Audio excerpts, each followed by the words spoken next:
So as we come to the end of this difficult season and are preparing to enter a new era, I believe, in God, with a new blueprint, an upgraded church, here's just some of the lines of the blueprint that I see forming on that blank sheet of paper for the future as Revive. And the first thing that I'd say is obvious is we want to shift from being Sunday-centric, which is what we were, to more of a 7-day house of prayer, or close to it. Not that I mean that everybody's going to come to church 7 days a week. I just mean so much more opportunity to gather, to pray, to play, to hang out, to be together. And we're currently searching for a place where we can base that house of prayer, where it will be fun and family to come together and seek God together and turn up at all funny sorts of times of day and night to seek God's face. And how's that well of glory? So we're going 7-day centric. We're going to create something where you can come every day, or almost every day, let's say, and want to be there. Number 2, we want to shift from a fragmented commuter church. It happens. Our members live up to 2 hours drive apart across quite a broad region. And so it's just natural, it's sociological that we are easily fragmented because we're so far apart and often just see each other, many Revive members, for an hour and a half on a Sunday. That's when services are running, outside of pandemic time. We want to shift from being that fragmented community church. We must, because we can't go much further. We need to upgrade.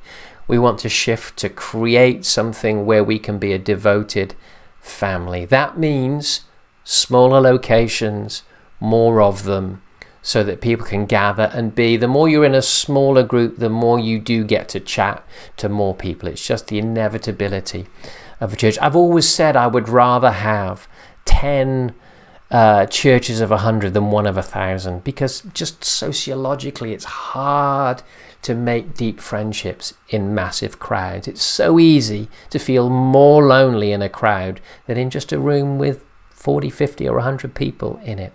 So we are looking to open a second Hull location alongside the current one in Cottingham, and then Goole, and then we've got some ideas for some other outreach locations across the region. We're just working on how those will develop post-pandemic.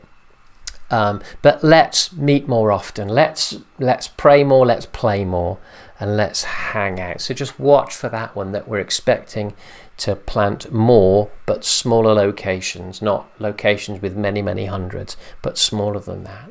The third new line on the blueprint that I see so clearly is we have a choice. Are we going to become a big church with lots of departments and organizational pressures, or, and this is where I believe we're going to go, are we going to mobilize people in a free releasing way to go and do their ministry? Now, we have been setting up under lockdown a new mobilization strategy so that we can empower you, Revive members, to go and do all God's called you to do. We can get behind you. We can help provide stuff, help give care and guidance, but to be very releasing. So if you have a vision on your heart, or you want to join one of the many mobilized ministries already in Revive, head to revivechurch.co.uk and look up the mobilization strategies. Look up the ministries that are already in it, that are touching thousands of lives every week, and let's be mobilized across the world. At the end of this program, after Ryan Gilpin sung a song, just to give us a bit of time to think, I'm just going to show you some of the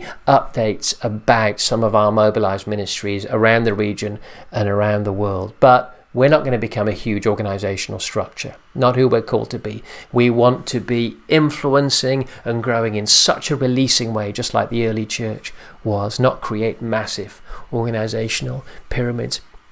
And then the fourth line on the blank sheet of paper for the new blueprint for the new era. I had a dream probably 6 months before the pandemic, and in the dream I was just helping 2, 3, 4 small groups of people in their homes, and God said to me in the dream, it's not about the crowds, It's about helping people in their homes. Little did I know that a pandemic would come along.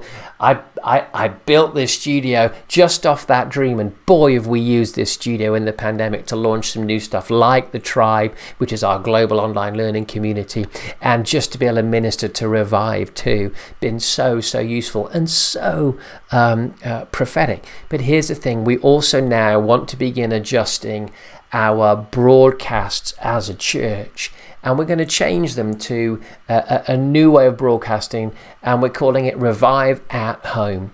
And we're hoping that people will want to join us in their groups. You could be anywhere in the world and join us for a 20-25 minute teaching broadcast, followed by some discussion questions, and we hope people will gather and coffee and pray and really run with God in a Revive at Home group. We're also hoping that lots of the small groups in Revive here in the region in Hull and East Yorkshire will join that too, and we can just be growing God together. So these Sunday broadcasts will adjust to become Revive at Home, 20 to 25 minute teachings with half a dozen questions afterwards for discussion, so that we can really be growing in God together. So we're taking our broadcast to a new level to really hopefully invest in small groups around the region and small groups around the world. We will come out in the next month or so with how you can sign up to receive all the questions and sign up as a Revive at Home group. Okay,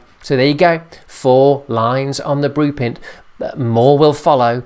God speaking, and we're just flexing to all the change that goes on. So do pray wisdom for us as leaders, and I pray that you would get your fresh blueprint for this new season too. Start a mobilized ministry, do something remarkable, start a Revive at Home group, come to the house of prayer when we open it, the house of worship. It's not so much that I'm interested in 24/7 prayer. I want a place to go deep in God, and I also want a place to go deep in friendship, and they are going to be big, bold lines on our new blueprint, so look out for it.